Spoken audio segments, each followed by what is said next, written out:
economist. And today with us we have the economist and the social activist who continues this verse of Yosef, Et achai anochi mevakesh, I seek my brethren, Erez Tzadok, who will talk to us about sovereignty. Be'ezrat Hashem, hopefully we'll be able to realize it as Joseph saw his dreams come true.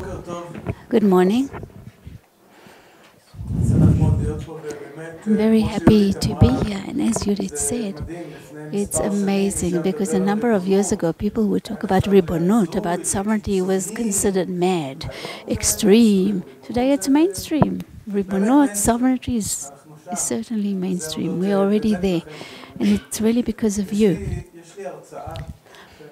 I have a lecture that I give, I won't give it here, but I have a different lecture that I usually give about my great-grandfather who came from Yemen in 1930, and he came because he heard that Mashiach was coming.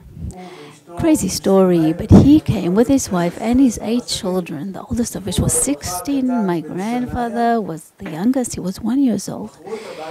They sold their house. They were not even allowed to sell the house back then, so they sold the panels, they sold the posts. They bought 3 donkeys, went out into the deserts. It was full of criminals and pirates. Why? Because they heard the bells of Mashiach. And I would like to call this lecture, I call that talk of mine, when I talk of it, from Mashiachiyut to Tzionut, from Messianism to Zionism. They left, they set forth from Yemen because they heard that Mashiach. When they arrived in Israel, they called him Ben Zion. Their 9th child was born.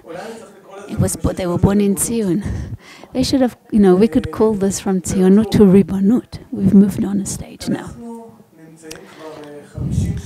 So for about 50 years or so, maybe a little more already, since we recaptured and conquered and occupied Judah and Samaria. I'm not wary of using that word occupation or conquering, and since that time we are trying to manage the conflict. We are in a state of managing a conflict. We're not trying to solve the conflict. We're not trying to reach some sort of a decisive point or whatever you may call it, but we are managing a conflict, and that is not a good situation. We have to do something about it. Now, why can't we emerge from this state of conflict management? Because there are 2, plans. There is a right-wing plan and a left-wing plan, very generally speaking. Of course, there are a number of sub-plans. But in the left, we can't reach a solution because there's no partner, and thank God there is no partner for the plans of the left. We say thank God, because if there were a partner, who knows where we would be today. But as far as the plans of the right are concerned, we have a problem that we haven't reached a consensus. There's no consensus about the plans of the right. So if we annex the entire Judea and Samaria and the Gaza Strip, what do we do with the Arabs?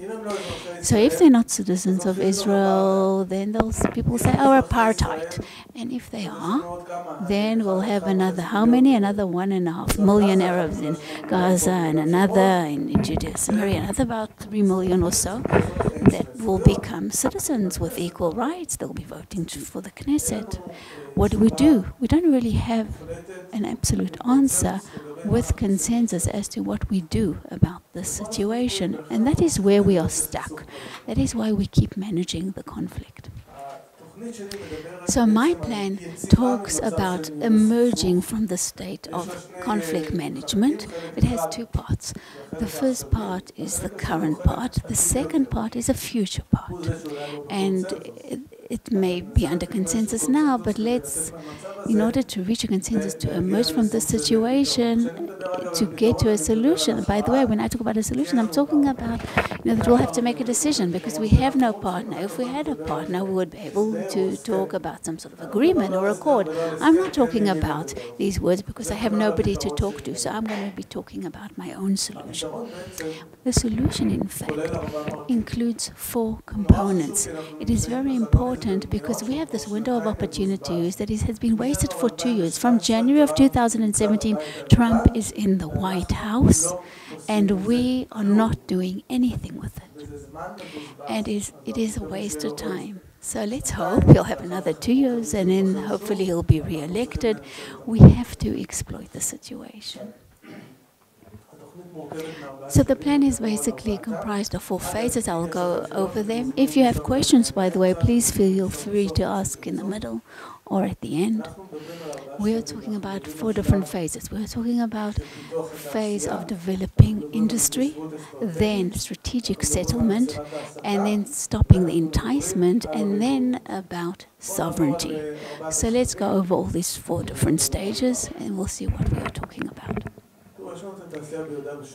So industry in Judea and Samaria, it's disputed definitely after the terrible murder of Kim.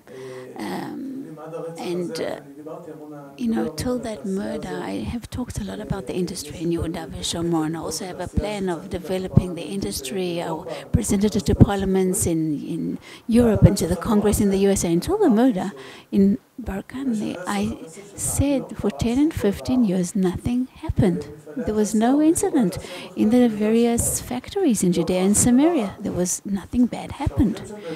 No, there are about 50,000 workers, Arab workers, working from Judea and Samaria, working in those factories, in those plants, and in various places of work in Judea and Samaria, and they hold drills in their hands, and they work with different tools, sharp tools, and nothing has happened. Nothing happened till the last murder that we had.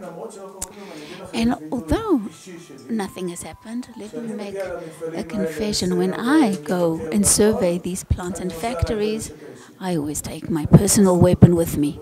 I don't always take it with me, but when I'm there, I do take my weapon with me. Despite all I've said that for 10 to 15 years, nothing bad has happened, I feel safer. And if you're there, people who've been working there for years, of course, they sort of feel safe, but I don't feel safe without my weapon. And yet we still have 50,000 Arab workers over there, and we have an entire industry there. And we know that a good economy does not prevent incitement or terrorism. There are a lot of terrorists who, in great financial situation, and they still performed, terror attacks. But we also know that incitement works better on people who are poor, on people who have nothing. Ayala Shapira, do you know the name Ayala Shapira? Ayala Shapira was a young girl when a Molotov cocktail was thrown about 3 or 4 years ago in the car that she was driving in with her dad. And she was burnt completely. She still has to have, bandages on her. And she went to the European Parliament. I was with her there.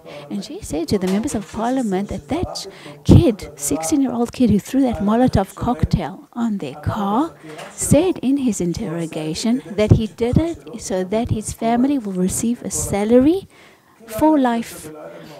Because they had no money, they had no food, and he wanted to, settle them to make sure they got a salary for life. And she said to the members of Parliament, you should know that your tax money funded this terror attack. You pay taxes and you pay salaries, and I was just a little girl, and today she has to be with those pressure bandages every day of her life. So let's talk about salaries of terrorists in just a moment. But when I talk about industry, and I want to, of course, strengthen industry in Judea and Samaria, of course, it brings more employment, it brings in more people, more settlement. But in order to create an industry that creates change, we will be harming the periphery as well. We'll be harming various. We don't want to move plants from the periphery to Judea and Samaria. We also don't want to strengthen Judea and Samaria at the expense of people in the Galilee and in the Negev. So my plan talks about creating plants by international companies, firstly American companies, then European companies in Judea and Samaria. Now ask, why would American companies build factories in Judea and Samaria? Very simple. If we are able to convince the American administration, and I went to the Congress and I talked to them about it, that instead of giving money to other sources, other Arab sources in Judea and Samaria, let them give that money as grants to American companies that will create factories and plants in Judea and Samaria. So take any American company who wants to market their products in Europe, in Africa, or in the Middle East, and needs to establish a plant in this area. In any case, they will receive grants from the USA. They will get tax credits, and they will be able to also take this cooperative responsibility as companies that work in areas of conflict. It's a win-win situation. So you think people boycott them? No, of course not. It's an American company. We are defined as occupiers and conquerors because we're Israeli, but they are Americans. They don't occupy, they don't conquer. So I brought this to Congress. We also know how to pass legislation in the USA that will enable these grants with this policy. And I think we can really flourish. We can have this whole area of Judea and Samaria completely prosper through this industry. That's the first stage. In the second stage, that is stopping incitement. Stopping incitement. We all are familiar with incitement. We all know the fact that 100 million shekels, that is the figure that the Palestinian Authority pays every month to terrorists for their work. What is their work? Murdering Jews. Every month, 100 million shekels are transferred to workers of the PA. And what service have they rendered? Murdering Jews. That's all it means. There is no other meaning here. Now, in the USA, there was a Taylor Force law that passed. Taylor Force was a student, an American student. He was an officer, by the way, in Afghanistan and Iraq, and he finished his army service and came as a student to Israel. He was murdered in Jaffa. His family receives, again, from a salary from the Palestinian Authority. Now, until we started, one American was murdered, and they understood that they have to immediately pass a law that says that the USA will prevent any support of this PA so long as they pay salaries to terrorists. Now, I went to Congress before Rosh Hashanah. I went to the Congress, I spoke to congressmen, and I said, the law indeed passed, but it makes no difference because way before the law passed, Trump stopped the support. He already stopped that support. So the law is good that it's there for the next president, perhaps. But the support has ceased. What happens here in Israel? In July, the law passed of deducting from terrorist salaries, but we still continue to pay because the law will only become valid in January. And you know what? I'm not even sure if in January it will actually be implemented de facto. We still pay 100 million shekels every month to the Palestinian Authority for salaries of terrorists that kill us. That is the situation. Yes, we, the government of Israel. Can you explain it? How could that be? How could it be? I don't know how it can be explained. Ask Benjamin Netanyahu. But just a moment. You know what? Let's just increase the absurdity of it before we explain it. Let's just define it a little more. Sorry, I cannot hear the speakers from the audience. Okay, let's just place things in order for just a moment. We pay every month to the PA, okay, to the Palestinian Authority. Part of it is because of the Oslo agreements, even though they have expired, and yet we still continue to implement them. So we pay money. Now, a law was legislated. The first bill of deducting, again, these sums from the salaries to terrorists, that every shekel that the Palestinian Authority transfers to terrorists for the murder of Jews, we would deduct from monies transferred to them. And then the Prime Minister came and said, wait, just a moment, it's not good. And he tried to do something else, and then pressure was placed on him. At the end of the day, after this ping-ponging in the government, the law that was finalized was that we would freeze the sum that the Palestinian Authority transfers to terrorists, meaning we do not pay this money to them. But the minute there will be a period of a year where the PA will, has not paid salaries, the cabinet can then decide to unfreeze all the money and then to transfer them to the Palestinian Authority. It's a scandal, absolutely. It's terrible. It's It's a government resolution. But the minute you legislate a law, you could say, okay, the law can sort of, again, it will go into effect in a certain amount, in certain time from now, in order to let people prepare.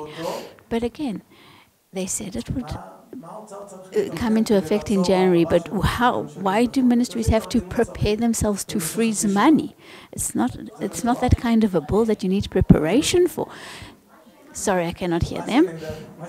What? I'm just telling you the facts. It's called again the laws of deducting money from terrorist salaries. That's the name of the law.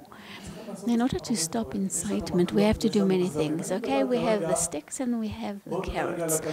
Let's talk about the economy, because in terms of the military, we know what we have to do in terms of stopping the incitement. We don't do that. But economically speaking, if the USA passed a law for one USA citizen who was murdered, and a law was passed in order,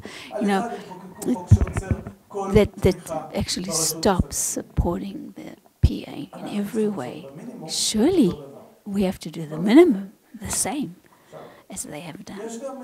However, there are also carrots that we can give out. So let me tell you a little story about burden. There is a gas reservoir, it's called Gaza Marine. Ehud Barak, in his short term as Prime Minister, was able to do so much damage. And one of them was that he gave Aravat the franchise to search for gas in our territories across from Gaza. Why?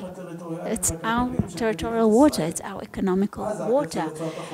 Gaza, Gaza actually took our shore, our Negev shores, and you're giving Arafat again the right to search for gas. But he did. Okay, he did. Okay, he gave the right for a gas searching company to go look for gas. There is gas there that could give the average between $3 to $4 billion worth. It's our gas, yes. And the reports are that the PA is negotiating with the government of Israel for developing that reservoir. They're not even able to develop the reservoir on their own. They can't even transfer the gas without us. They are holding negotiations with us. I went to the Ministry of Energy to try and understand what is happening with that, and they said they can't say anything because it has to do with security, so I have to turn to the Ministry of Security. They evaded an answer, so now we are going to give them a gift of $3 to $4 billion without asking for anything in return. The absurdity goes on and on. So before we start with military options, there are so many things that we can be doing through the economy in order to prevent incitement, and we do nothing. So that's the second stage, that is preventing incitement. The third part is Ityashvut, settling the land.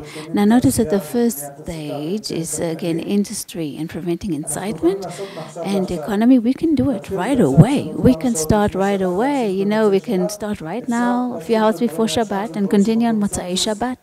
It's all under consensus. There's no problem. Nobody will say anything against it.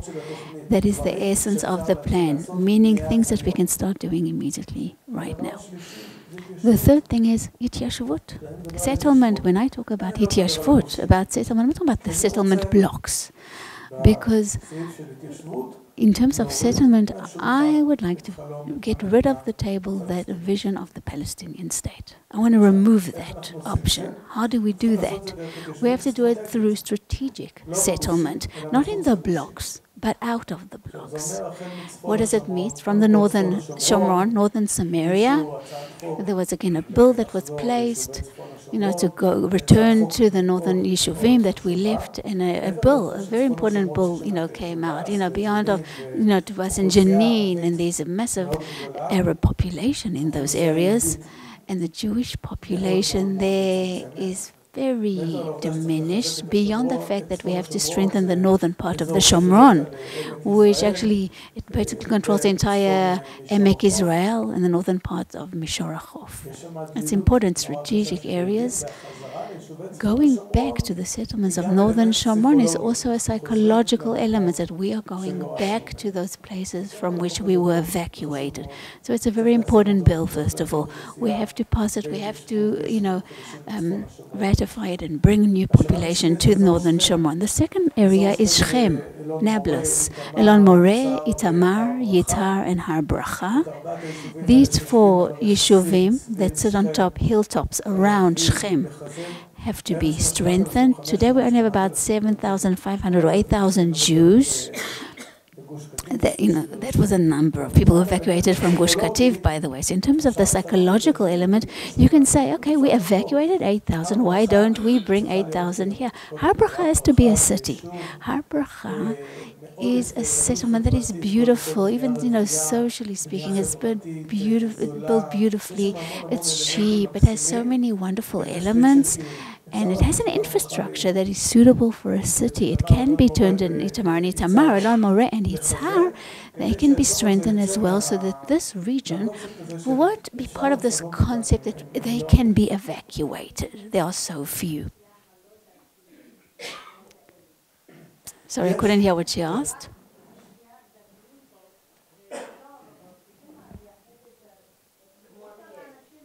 I think if I hear well, she's talking about what about population that's religious and non-religious, can they be united? There are a lot of settlements, a lot of mixed yeshuvim in Judea and Samaria.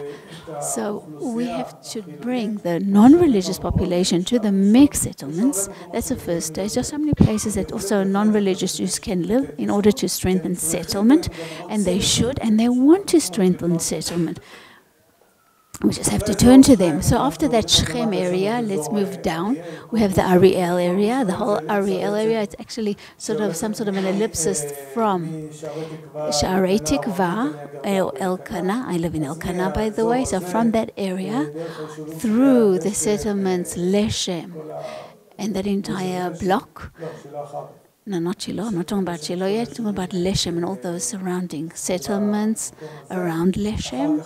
Then we have Revava, the Revava block, all the way to Ariel. That's along Road 5 till Ariel. After Ariel, we have Rechelim, right? And of Nehemiah a little before, and then we have the Shiloh block.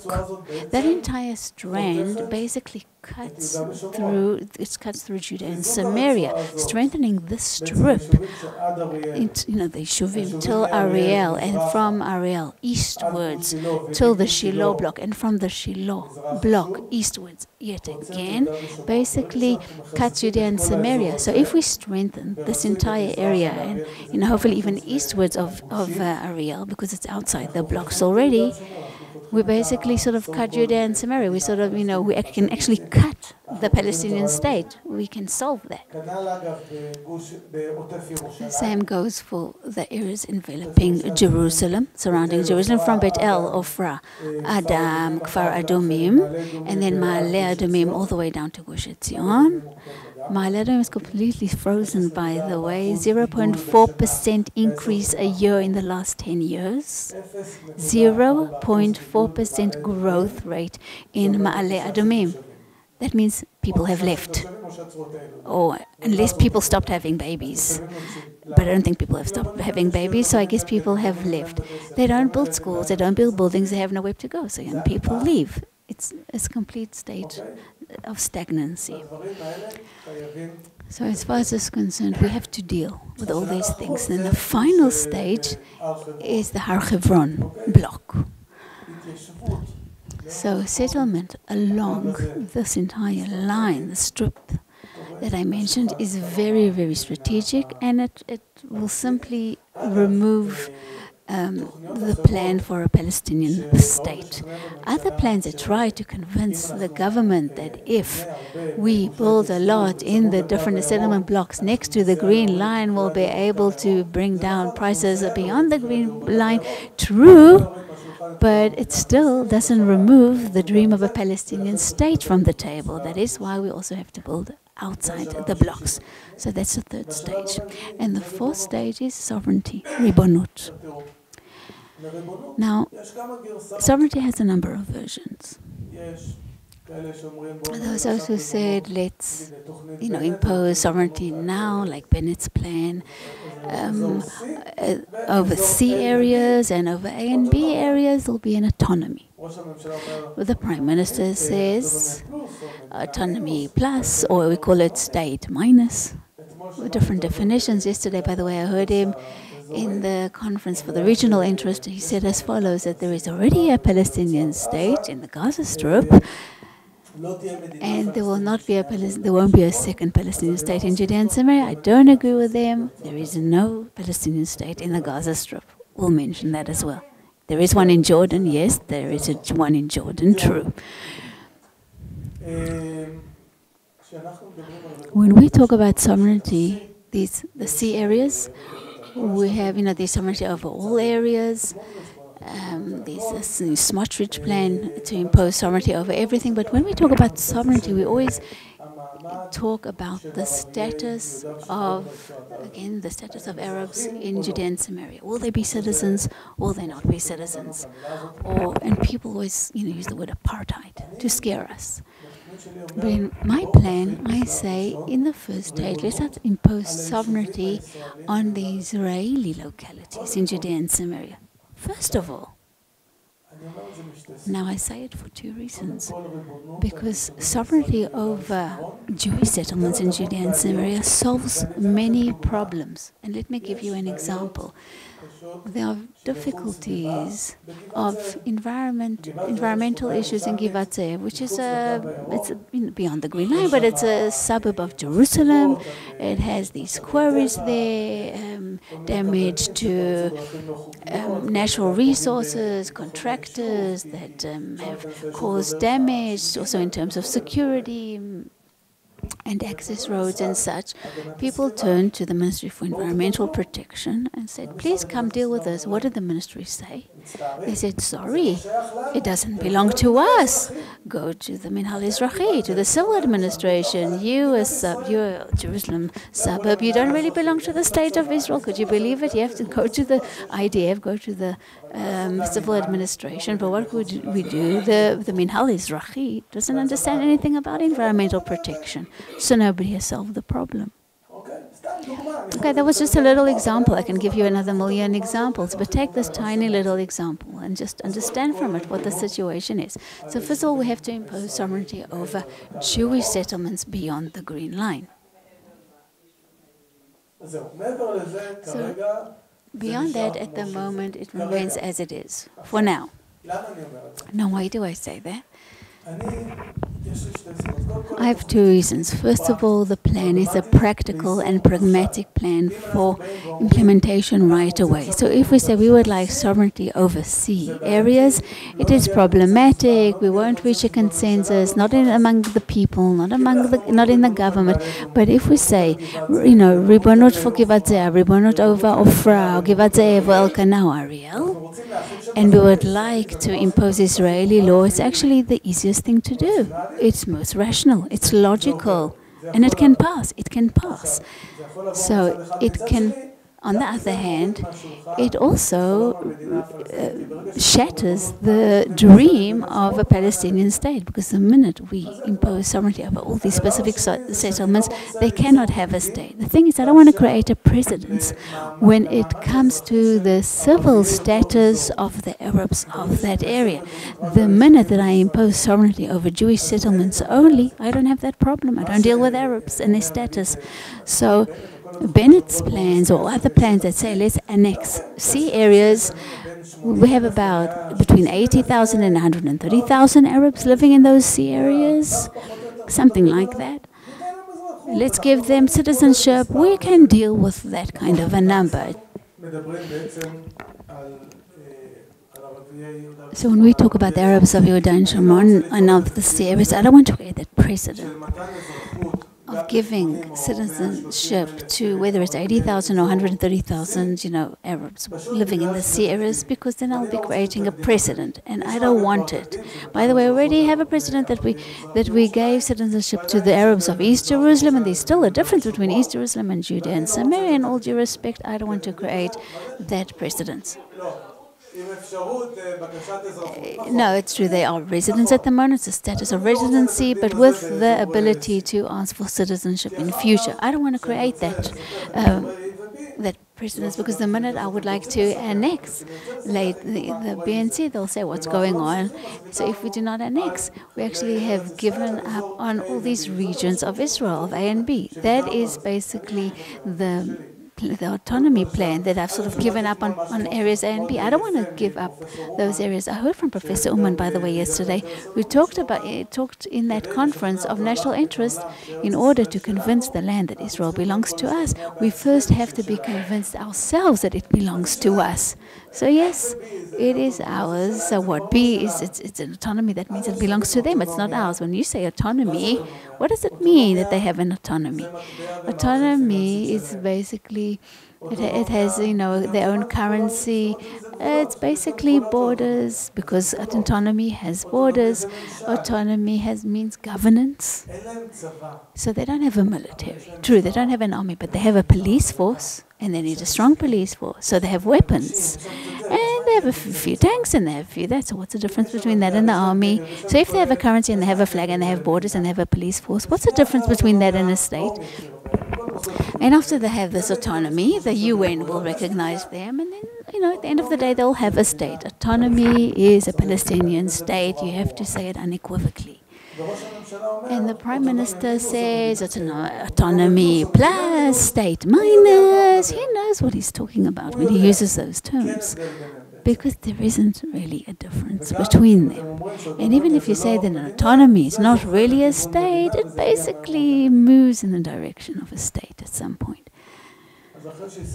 So after we impose sovereignty over Jewish settlements in Judea and Samaria, then we have basically created facts in the area, and we have removed the plan for a Palestinian authority or state in the area. And it is feasible. And even if people say you cannot impose sovereignty over all the Jewish settlements in Judea and Samaria right away, okay, that's fine. Every month I will implement sovereignty somewhere else. But we can still do it. And we can start right away, because sovereignty over Ma'ale Adumim, we can start this tomorrow morning. No reason why we can't. Not tomorrow morning, sorry, it's Shabbat. Not tomorrow morning, but on Sunday. And halachically, even on Shabbat, it's permitted. Even on Shabbat, it's pikuach nefesh. Okay. What about the Edmund Levy report? What about the Edmund Levy report, Justice Edmund Levy? Thank you for mentioning it. The Edmund Levy report is something that we have to place right in the front. It is an amazing report that has to be adopted by our legal system and by the government. Is there somebody here who's not familiar with the Edmund Levy report? It basically says the following. It says that there was a Balfour proclamation. The Balfour Declaration said that the land of Israel belongs to the Jewish people. The Balfour Declaration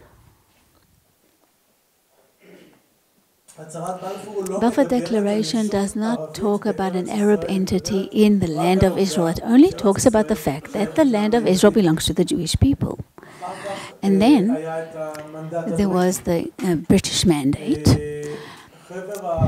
And the League of Nations back then ratified, and also in the UN Declaration there is a ratification of all those mandates and sovereignty that were executed on the basis of a mandate that was given to different countries, including the British mandate. It was so the League of Nations basically approved the British mandate that said that the land of Israel belongs to the Jewish people.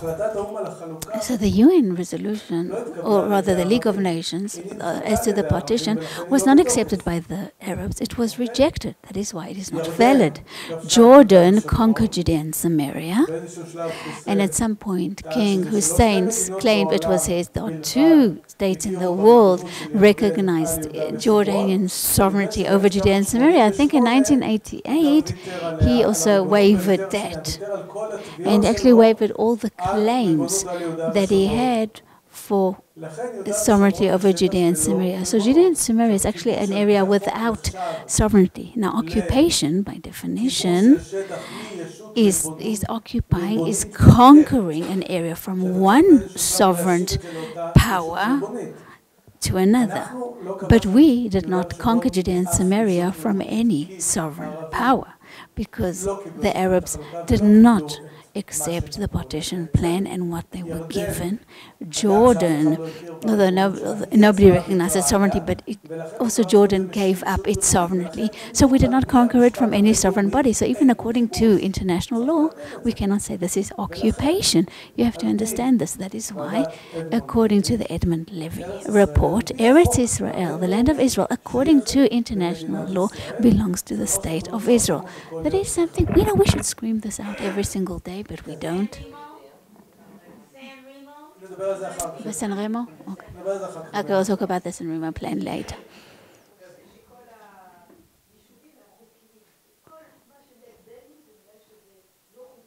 All the settlements are actually legal, but everyone that opposes us basically says the settlements are not legal. That is their bottom line. That is their main claim.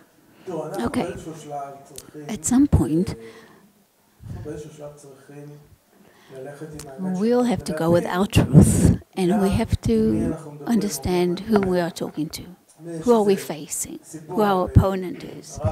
There is a story about Rabin who, about a Rebbe who went with his Hasidim from one village to another. They took the donkey, they took the horse, the Rebbe, they all sat on the donkey, and then they got to some sort of a swamp, some sort of a hill, so the Hasidim went off the wagon to, allow the donkey or the horse to pull the wagon. And the Rebbe also goes down. And the Rebbe said, "No, Rebbe, why are you getting off the wagon? Get on the wagon again." And he said, "When the day of judgment shall come, and I will have to give judgment for my activities, the donkey will say, the Rabbi didn't get off the wagon when I pulled him through the mud." But the Hasidim said, "But you only weigh 40 kilos. The wagon weighs 300 kilos. And the donkey doesn't even feel you, Rebbe." So the Rebbe said, "True. But who wants to, start negotiating with a donkey?" So, yes, the report says we know that by international law it belongs to us. But we have to know who we are talking to. Who are we negotiating with? You can say it to people who are not donkeys, who understand us, who are willing to be attentive, who are willing to listen to us. Who wants to discuss things with a donkey, even if we are very right? So the second phase is everybody asks me, I always talk about the plan, and I keep saying I don't want to talk about, the overall solution, because when it comes to the overall solution or plan, people will say this is no good, this is no good. No, I'm going to talk about this particular plan, and then people say, what later? What will happen afterwards? So I say, after a few years, when people see that this plan is working, and then we create change. In the meanwhile, and during that period in time, we see that terrorism is decreased. And we see that people don't talk about a Palestinian state anymore, because people understand that it will not happen, because there is sovereignty, there's Jewish settlement, the Jewish settlement is growing, and it's in strategic areas. People understand that a Palestinian state is no longer feasible. It's off the table. And then the Arab population, which is, it's a creative population, they work, they can pay taxes. That will be the situation after we implement this plan. And then we can go to a regional agreement What does it mean? In a regional agreement, we can say to Jordan, for example, or we can go to the Sunni state will place pressure on Jordans because they want regional peace and regional quiet. And if Jordan gets grants from the USA and from Europe and from the Gulf states, Jordan will accept or take on the citizenship of Arabs in Judea and Samaria. It will grant them Jordanian citizenship. Just wait a moment. So Jordan will take citizenship for those Arabs. It will take also, it will get taxes from them. Meaning they won't only pay local taxes in Israel, but Jordan can also get, they can pay out, working taxes, at least some of them, to Jordan. They will receive grants. They will have pressure placed on them from other states. The Arabs in Judea and Samaria will receive Jordanian citizenship. They will pay taxes. They will have rights as Jordanian citizens. They can continue working in Judea and Samaria. They can move and immigrate to Jordan. They can move. We, of course, will be encouraging immigration to Jordan. So note that a family that does not work and is penniless can't emigrate anywhere. They don't have the money to emigrate anywhere.